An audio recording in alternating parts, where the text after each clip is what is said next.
Now, going to Dr. Corsi, formerly of WorldNet Daily, great outfit as well, 3-time #1 New York Times bestseller, author, just award-winning investigative journalist, Harvard expert, of course, on finance and more, worked at the State Department, anti-terrorism. We'll just leave it at that. Dr. Corsi, I've never, in my 22 years, I've never been such a whirlwind of breaking info. In the real media, this is a firestorm, but outside of it, zero, crickets. Well, first of all, what we did last night in terms of showing that Donald Trump was wiretapped starting in 2004 and producing that evidence has gone viral. Now, the mainstream media, I think, is really at a loss for how to respond to this because it beats their narrative. The phone numbers on that list are authentic. They are phone numbers including Donald Trump's cell phone, his employees, his family. His wife was being wiretapped. This all comes from Operation Dragnet, which was an NSA operation. I think is still probably going on. I don't know if they ever really ended it. And it ends, Comey is sitting in front of the House Intelligence Committee parsing words. He's saying, I don't have any evidence that Obama ordered the wiretapping. Well, the point is, under the law, the president doesn't order the wiretapping. If somebody had asked Comey, FBI director, well, in fact, was Donald Trump wiretapped in this period of time, Comey'd have to say, yes, of course. You didn't ask me that question. You just asked me if Obama ordered it. Well, Obama not ordering it is kind of like the Watergate defense when Richard Nixon said, I didn't order the break-in. He still was impeached because he was in the process of being impeached because he, did not and would not fess up to his responsibility for encouraging his operatives to wiretap. Yeah, and it's truthfully disinformation because Comey knows that Trump was wiretapped and extensively since 2004, that it went on during the Obama administration. We have no indication it ever quit. That we have Trump's cell phone numbers, his family numbers, his employee numbers, all these different locations. It's a farce. And Comey knows it's a farce. What they won't do is they won't expose the fact there's massive illegal activity that's been going on in the NSA and in the Department of Justice over wiretapping and other surveillance of individual Americans, millions and millions, with the data collected, not just metadata, but the data collected of conversations, emails, financial records, credit card records. And also, look, what we have on today, the new article we just broke, where we have, in fact, today we're able to publish the phone numbers and the IP addresses because this document was made public in a federal court. And by the way, no one in the federal government's ever come by to repudiate this. It's been offered, say, please prove this is false. They haven't done it, and they haven't done it with the database from Montgomery that we revealed yesterday. Now, what this shows is the Department of Justice, when they were prosecuting Sheriff Arpaio, were also wiretapping and talking to the judge. Department of Justice was calling and speaking with Judge Murray Snow, who was the judge that was put in to handle the case, even though he'd made very derogatory statements. Now, let's talk about how Arpaio got this information. Well, again, this is all was created. What they did is they asked Montgomery to basically go in and reconstruct what was happening in the case. And this was put together by the same whistleblower who said, you want to know what's happening? The DOJ is talking to the judge. Here are the phone numbers that are being used. You can see the phone numbers from Washington calling the Department of Justice into the judge's office. But I defy anybody to show those aren't the right numbers. And then you've got the IP addresses. You've got the Department of Justice put on wiretap number 56990-34, block 602-920-4000.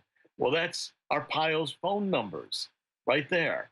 And then they breach all domains and subdomains of Maricopa government with Maricopa County government, with the sheriff's office, and you've got the IP addresses, 1.5.42.184.18. Now, this information has been available. We're the first to really publish it. Been introduced in federal court, and the Department of Justice and the NSA have never come back and said this is not true. And what it shows is that while the Department of Justice, and by the way, this prosecution was brought by Tom Perez, who's a La Raza operative. So I think, first of all, the mainstream media does not know how to handle this information. We're publishing it, and if it's been out there in federal court, it's, you know, especially today with this timeline of intervening and judge tampering with the DOJ, wiretapping Sheriff unbelievable. while the court was going on. Tom Perez was behind this case in the Department of Labor. He's now head of the DNC. He's the guy they just elected the head of the DNC. He's La Raza. He went after Arpaio. And while he was there, he and Eric Holder, they spoke to the judges. They wiretapped the judges. They were wiretap calling the judges. The NSA came in. We've even got the wiretap number. We've got the verification that was set on Sheriff Arpaio's cell phones and his other office phones. We've got the IP addresses for the Maricopa County Sheriff's Department office. Now, if this was not true, certainly in the last several years, the federal government would have come out and repudiated all this. They haven't. We begged them, say, if this is not true, prove it's wrong. But they got to prove it's wrong. And I think what we've been doing, I've been making sure the White House has been informed of this every step of the way.